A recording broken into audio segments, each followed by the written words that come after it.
I don't think of a factory, I think of a job shop. Sometimes you might have 3 or 4 jobs the same, and then you'll have another one, a different kind. Every day is different.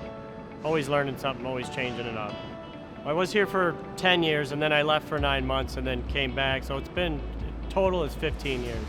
I found out when I left I didn't like what I was doing.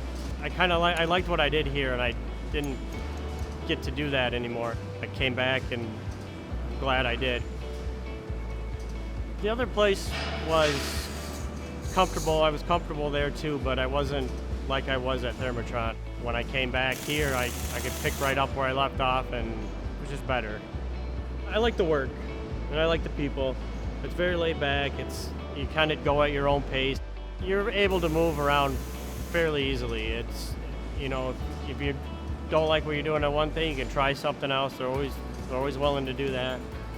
I kind of started at the bottom and went all the way to where I'm at now. I've worked at a few places, and I've never stayed anywhere as long as I've stayed here. I'm really happy with my career at Thermotron.